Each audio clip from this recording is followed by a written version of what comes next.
God aften og velkommen til nyhederne.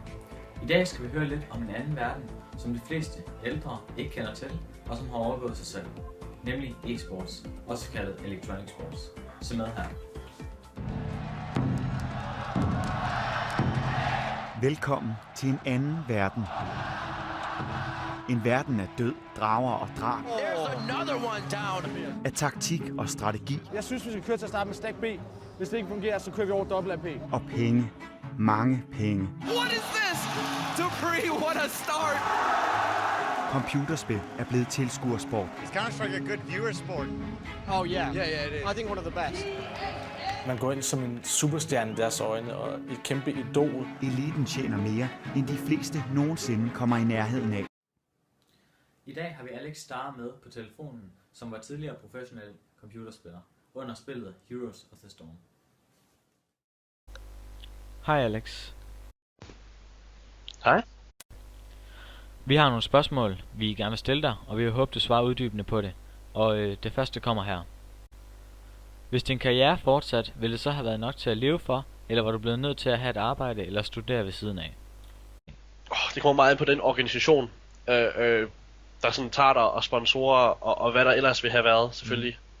Om du vinder turneringerne eller ej. Men den organisation, vi havde, Team Mythic, var faktisk en rigtig nice organisation. De ville sponsorere flybilletter og trøjer og hotelværelser, overnatninger, mad og sådan noget, hvis havde vi kvalificeret til de større turneringer. Hvordan ser du udviklingen for e-sports i de kommende 10 år, og hvordan tror du, det vil se ud om 10 år?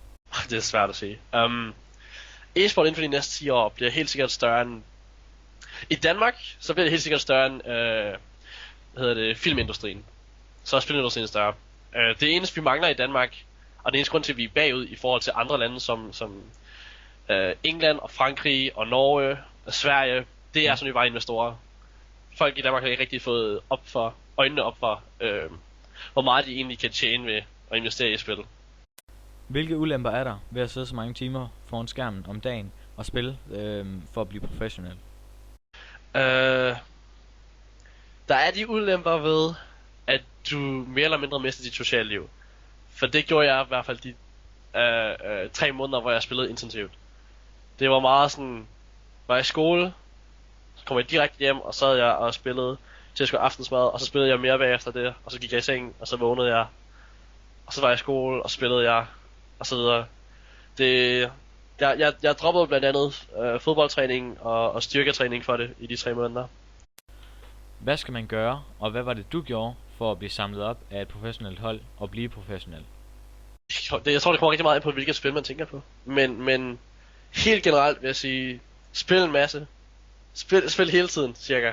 Altså, professionelle, de øver jo minimum 12 timer hver dag. Yeah. Så det er lidt vigtigt, at du også gør det. Og det jeg gjorde, det var, at jeg spillede bare en masse. Jeg spillede i hvert fald de der 12 timer hver dag også. Før jeg blev sådan kendt, og et professionelt hold samlede mig op. Det var, at jeg bare langsomt blev bedre og bedre, og kom jeg højere op af den her rangliste. Og det sidste, så var jeg egentlig top 24 spillere i Europa. Og sådan den højest rated danske spillere, og hver spil jeg spillede, kom jeg ligesom med og imod de her andre professionelle spillere. Og det var sådan, har du overhovedet et hold? Og sådan, nej, det har jeg ikke. Hvordan så omverdenen på dig og din e-sport? Omverdenen, det ved jeg ikke. I Danmark, der er det selvfølgelig ikke særlig populært at gøre. Og især det der med, at du har ligesom en plads i uddannelsessystemet, og du kan ikke bare lige pludselig træde fra og sige, du vil lave noget andet. Det er sådan, det er sådan lidt det jeg følte. Jeg følte i hvert fald et kæmpe pres fra mit gymnasie også. Hvilket var en af de grunde til at stoppe.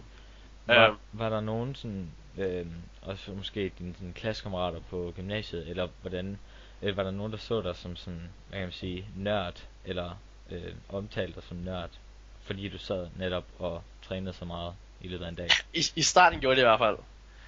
Det var lidt brutalt, jeg ved ikke. Men det var selvfølgelig god sjov det hele.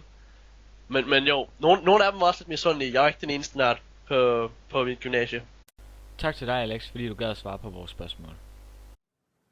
Det var alt, hvad vi havde for jer i dag. Fortsæt god aften.